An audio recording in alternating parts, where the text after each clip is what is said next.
guys, we're going to get started. My name is Vicki Perry. I'm the Executive Director of IRA. Thank you all for joining us. I am not going to spend a lot of time introducing Jeff, but because he's going to talk about his credentials. But I do want you to know he has been a IRA supporter and vendor member for, gosh, Jeff, what, 4 or 5 years?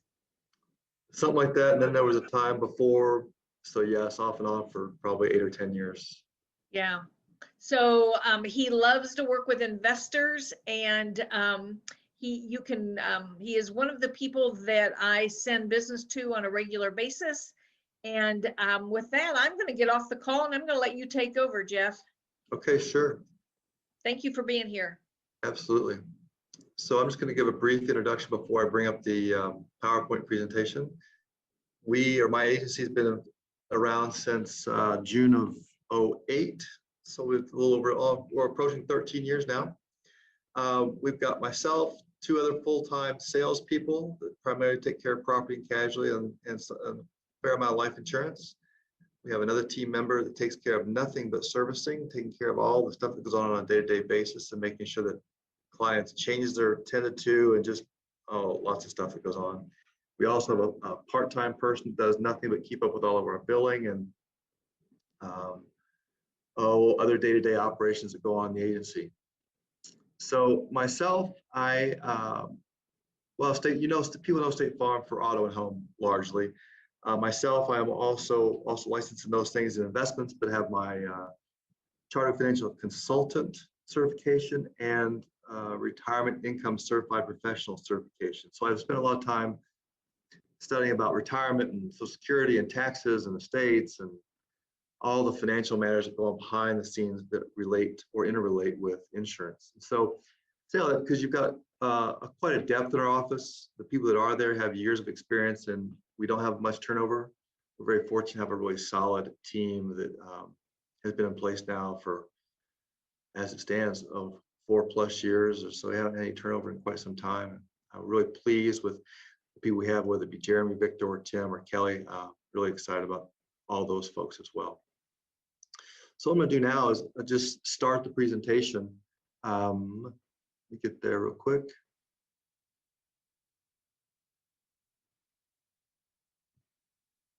There we go.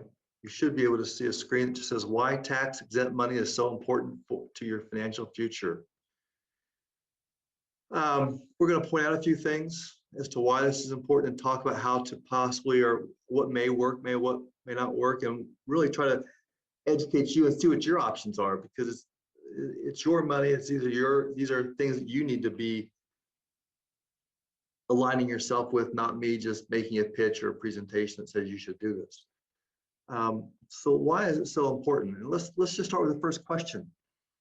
Where do you think your taxes are headed?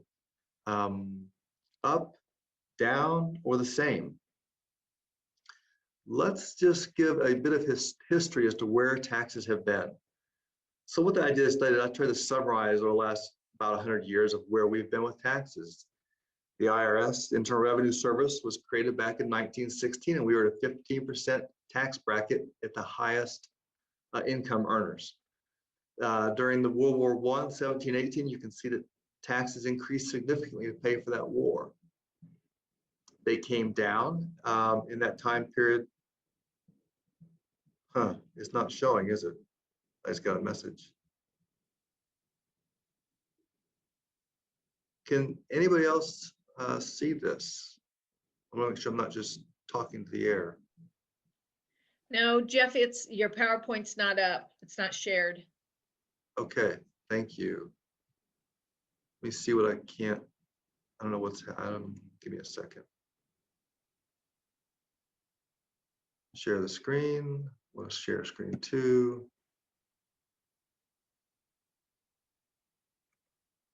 There we go. It's coming. Okay, thank you, Jeremy, for that.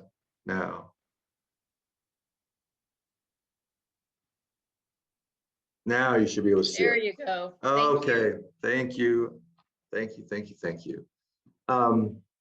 So here we are. I've already asked the question. This is the screen that shows where we have been historically with our taxes, just to kind of put it in perspective.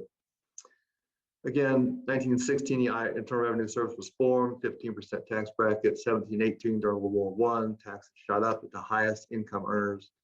Came back down in the 20s prior to the Depression. In the throes of the Depression, it jumped up to 63%. And then most people don't realize this, but 94% taxation rate at the end of World War II for the highest income earners. Staggering, right? And then after that war, after we started to get the war paid for, we saw a slow decrease in the 50s through 1970 to about 70%. Continued declination in 1981 at 50%, 88 at its lowest point since the initiation at 28%. 1991, it crept up to 39.6, 01, 35%.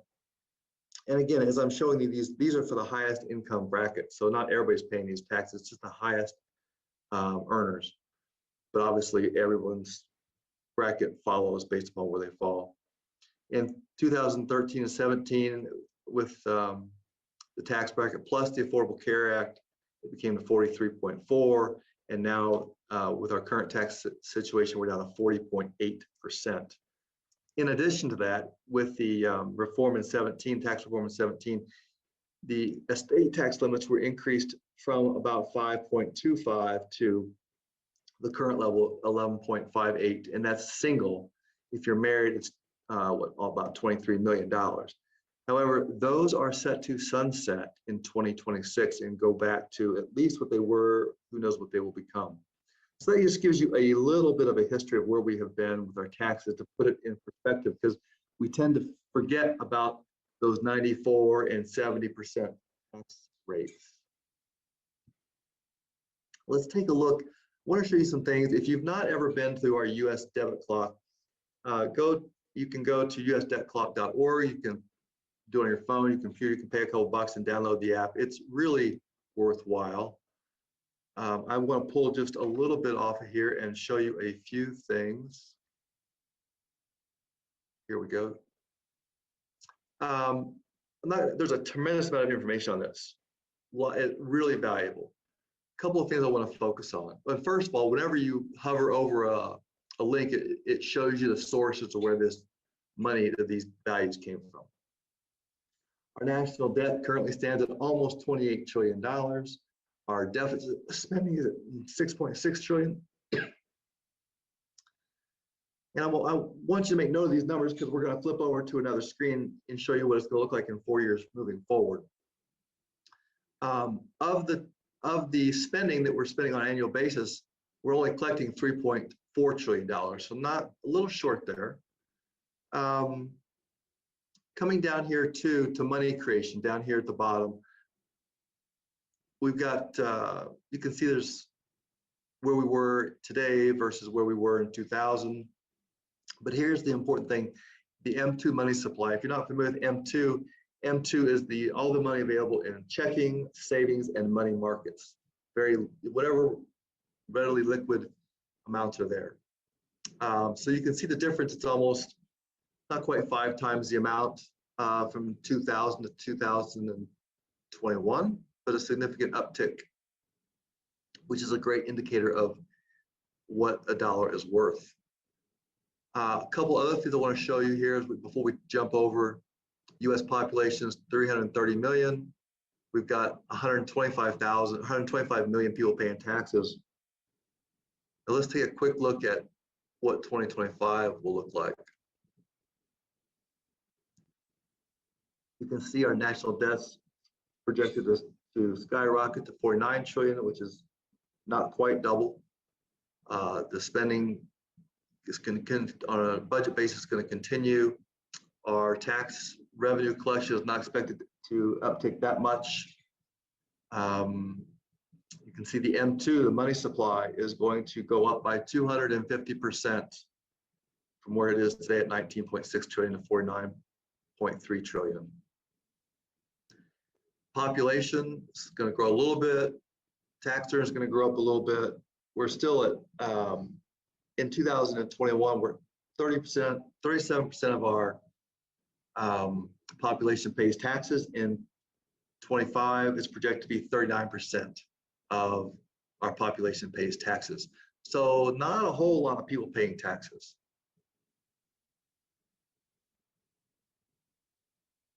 Let's take a look at who, as I'm finding these screens, who is paying taxes.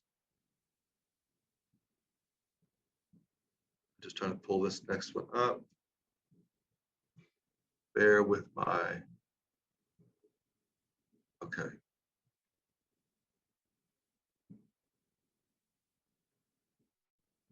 Here it comes. So what I'm pulling up is a screen from the Social Security website, and it is just shows you who pays taxes. And you can Google this. When you do so, you would want to look up statistical wages 2016. And when you pull that up, you can change this box to 2019 to give you a the most current year, because 2020 has not been presented yet. Bottom line, if you can read through this number here, $51,000 is the average earnings across this country. And if I scroll down, you'll see $51,000 falls in this tax bracket for this category, where there are 73% of the population finds, no, sorry, 69% of the population finds themselves in that bracket of 50 to 55,000, which, and that's, it depends on the tax brackets and how people are structured, but that group of, that population base is not paying a lot of taxes. Come down here, if we scroll down to people earning six figures, let's just look at the 100,000 mark. There's only 10% people and above that are making more than $100,000. We think about this, of who is paying taxes versus that chart of where our taxes have been historically, and looking at our debt and situations that are going with our spending, it might give you an indicator of where taxes are going to go and who is potentially going to pay them. It's going to be more than likely high income earners, which are typically people who are investors as well, especially in real estate. Going back to our agency, just why CYREA is so important, about 25% of the policies that are property casualty related to, specifically to buildings and property, are investors. And so this group of people is very important to us, and we want to make sure that investors understand and have the opportunity to understand potentially where things are going and how to protect themselves moving forward. Again, you can look at this and know this presentation will be distributed, so you can refer back to it.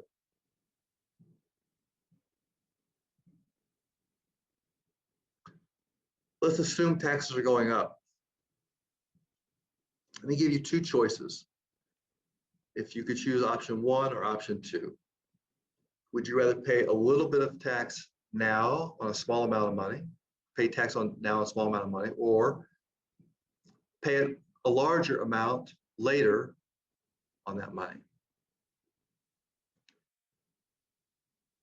Most people would say, well, yeah, option one is the obvious one to do, right?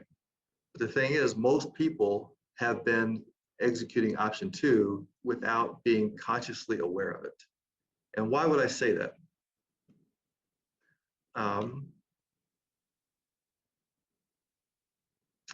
We have a lot of money in traditional IRAs. It's a great option. Traditional IRAs don't, you don't pay any tax on it until you take it out. It grows tax deferred, but you're kicking those taxes down the road. And it's going to depend upon your tax brackets, and there's a lot of ways to manipulate it, but you're still going to pay tax on money, larger amount of money later. And potentially, depends on what that looks like for you, your heirs may pay a larger amount on that too. Other ways of doing that we don't necessarily think about is overfunding 401ks. When I say overfunding, you certainly, I'm talking about the amount of money that you may be putting into a 401k above your company match. Another way is SEPs, simples. Those are all ways to put money in a tax deferred statement situation, which is option number two. Option number one, which are tax exempt, are both, we have two real options. We have a Roth IRA and we have cash value life insurance. Let's look at both of those real quick. A Roth has got some advantages. They are totally tax-free after 59 and a half, as long as you've got 5 years in. No required minimum distributions as associated with a traditional IRA. They're great. Everybody should have one. And a lot of investors have them because that's how a lot of people buy investment properties, through their Roth IRA, if those Roths had enough money to begin with. So it depends upon everybody's situation. We talked about no required minimum distributions. The disadvantages to a Roth, here again, when it comes to high income households, once as an individual you cross that $140,000 mark, or as a married couple in 2021 at 208, you are no longer eligible for a Roth. And then prior to that, I have to look, I think it's 130 to 140, or 132 to 140, and maybe 198, 199 to 208. It's a sliding scale. So you are limited once you hit those thresholds. The other thing is you can only put $6,000 a year if you're under 50, and $7,000 if you're over 50 for catch-up. So there are some limitations, but again, depending upon, from an investor standpoint, where those Roths that people are using to fund real estate investments, depends upon how they were structured to begin with. But if you are looking for, can you still, yeah, I just lost my connection. Can you still hear me? We can hear you. Okay, great. Thank you. One other place that people overlook is cash value life insurance. And that may sound like, foreign to a lot of people, but it is the other place that is tax exempt, meaning the money that grows in a cash value life policy, you're not going to be taxed on it, either on the death benefit or that cash value. So let's look at some advantages to cash value life insurance, especially how it fits in with real estate investing. Because investors are always looking for a place for money. First of all, that cash value is liquid. And there are lots of ways to do this. I'm not going to go into the details here, and that's because it is going to be important to look at that on a case-by-case basis, because everybody's going to have a little different situation. Some policies grow at 4.5% fixed rate. If you take the taxes out of that, let's say you're at that 24% marginal tax bracket, which a lot of people are, that's going to be an equivalent of 6%. I think a lot of people take 6% fixed growth, hands down, especially in today's environment. There are no withdrawal restrictions. Yes, that's right. You don't have to make an application. It's completely, it goes right back to number one. It's completely liquid. Number four, it allows you to be your own bank. You can pull money out, you can pay it back. The beautiful thing is with State Farm, that cash value in your life insurance policy does not decrease if you take the money out. And I would be glad to go into detail as to why that works the way it does. But I don't want to get too involved in the details on this call, because I want us to stay focused on the tax exempt status and the value of it.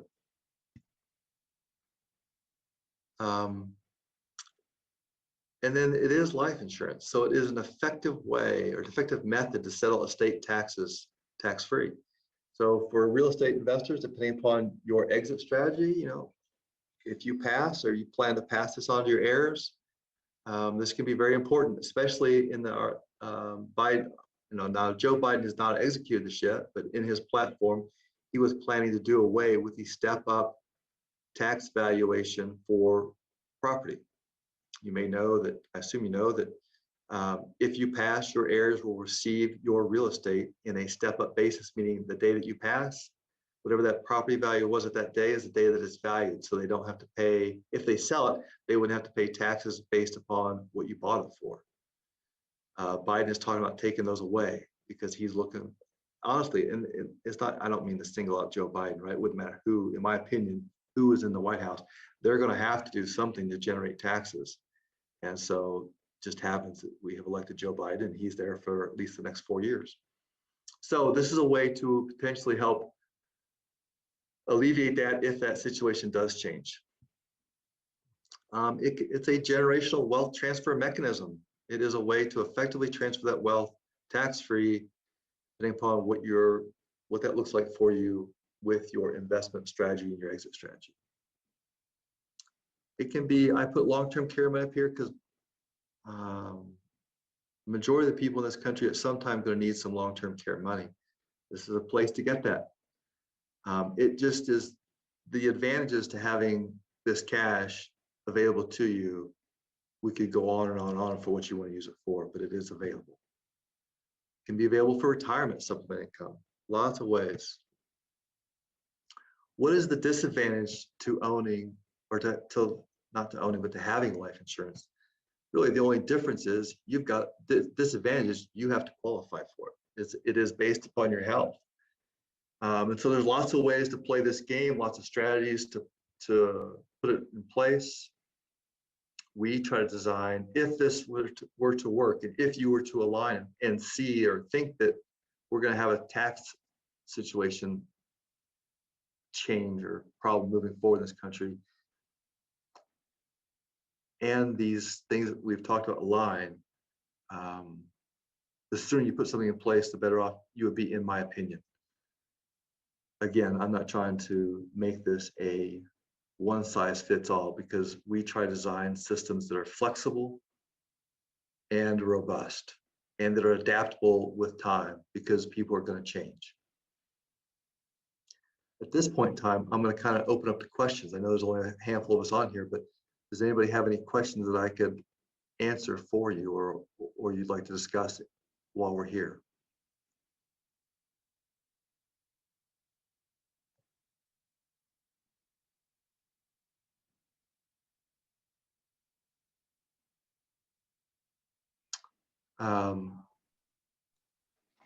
I've got a question.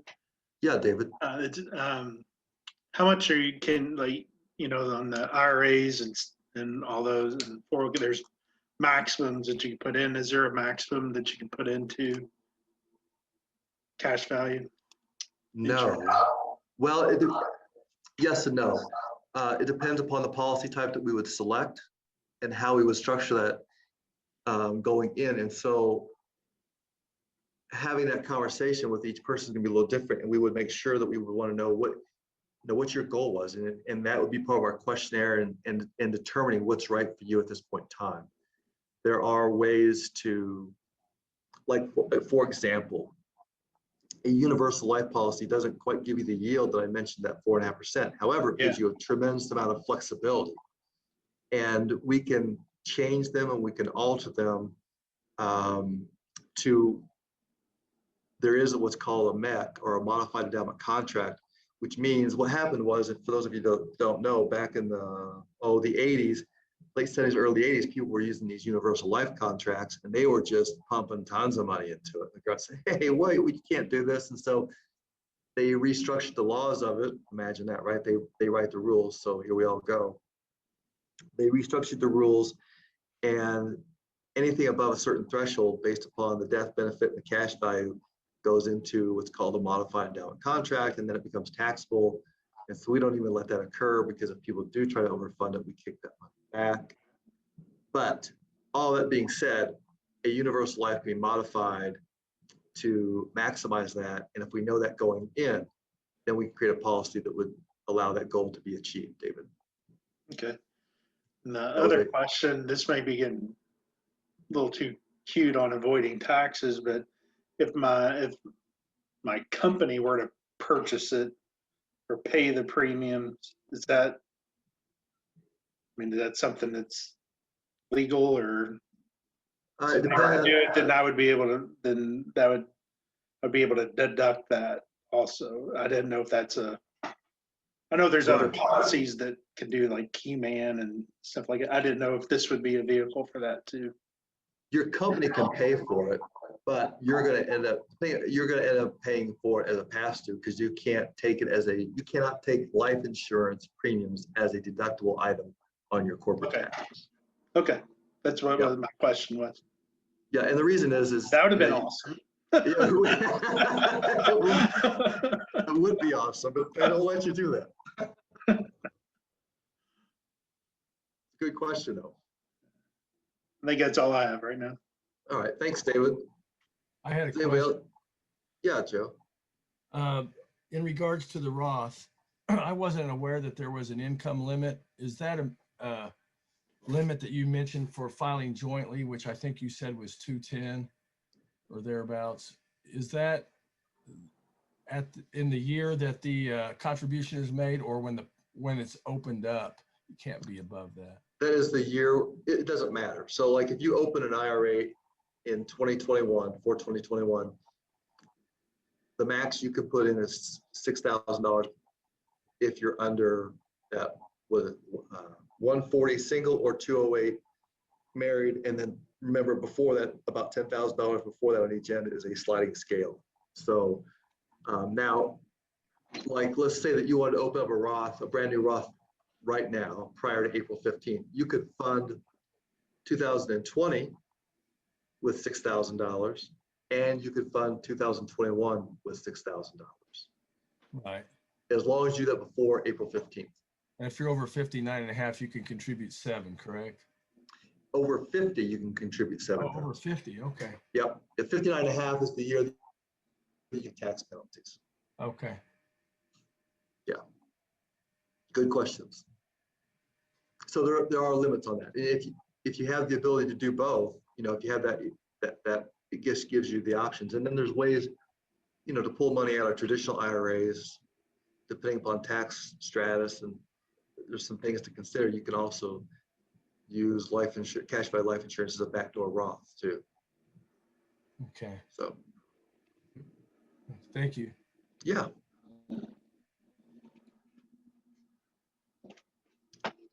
Anybody else have any questions?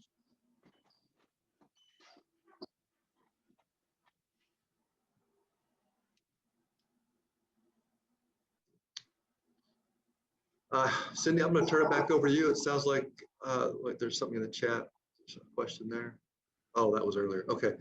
So I'm going to turn it back over to you, Cindy. I don't see anything in chat. Before we let everybody go, this is your opportunity to ask questions that you may think are really crazy, but Jeff's heard it all. So nobody has any other questions for him?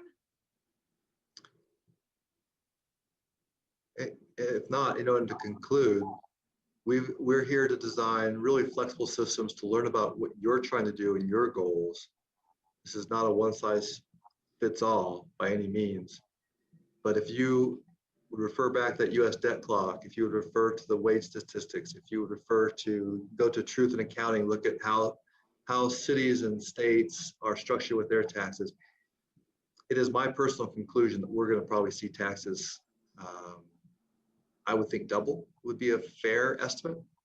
And I think inflation, as you can see with the money supply, has yet to rear its head, but that's what, if you've been paying attention to the news, that's what you've started to hear emerge in about the last 30 days or so. It's just a chatter about inflation. And there's not a whole lot of hedge there when you have a fixed asset. However, one huge advantage to having that in a fixed asset is that at least it's still there. There's very few, you're already hedging inflation somewhat with real estate. You're doing a great job with that. There's other ways to hedge it too. And so that we're just trying to educate people about where we are with taxes and how we can put that how we can put that money out of taxable into tax exempt status and make it liquid to you.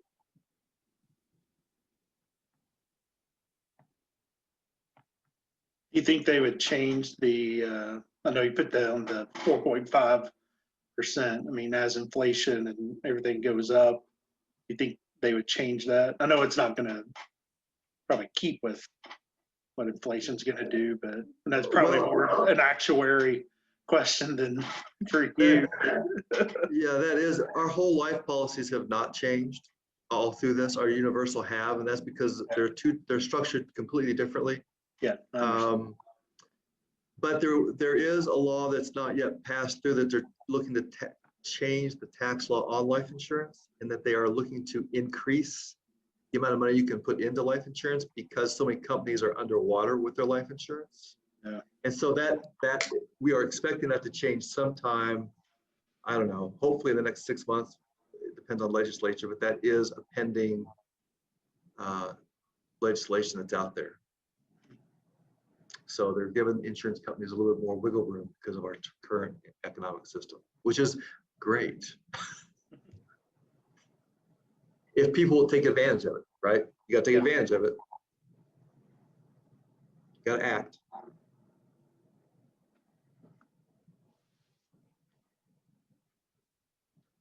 Any other questions? Our goal when we hold these free webinars are so that you can be introduced to other good strategies, other ways to help your business. And that's what Jeff's doing today. He's trying to give us all ideas of other ways to, can I accurately say, pay less taxes? Well, pay less taxes, absolutely. But you know, one big thing that I probably didn't stress enough, especially to CYREA members, is that how liquid this money is. You know, if you want to pull money out, borrow it, or take a withdrawal, and you need, depends on the values, right? The other day I pulled out, I don't know, 15 grand to buy a vehicle. I'll pay myself back over a few months. I just didn't want to, I didn't want to take it out of my cash flow to do it, right? So I just pulled it out of my life insurance policy and I'll put it right back shortly. But there, if you're looking to buy a property and you need 10 or 15 or $20,000 or 30 or whatever, right? Call us. We'll write you a check in the office, or if we have set up electronically, you can have your money in about 3 business days, electronically deposit into your account, no questions asked. And better yet, you tell us how you want to pay the money back, or if the policy is in a position where you don't have to pay it back, you don't have to do that. So from a liquidity standpoint, I think life insurance, cash value life insurance, is highly overlooked by the real estate investment community. Not that it should be your entire portfolio, but it can be an extremely helpful portion for you. All righty. Well, thank you, everyone. Thank you, Jeff. We appreciate your time. And anyone who has questions, Jeff, hold on a second. I'm putting what is your phone number, Jeff? 317-283-3172. All right, it's Jeff Culp. I'm putting that in the chat right now so that you guys can call his office. And amazingly enough, when you call Jeff's office, you actually get a real person that answers the phone most of the time. Yes, you do. It is a delight. So, all righty, I'm going to let y'all go. Thank you, everyone, for getting on the call. Thanks again, Jeff. And please reach out to Jeff to better clarify what he has that can help you. Thanks, everybody. Thanks, Cindy. Bye-bye now.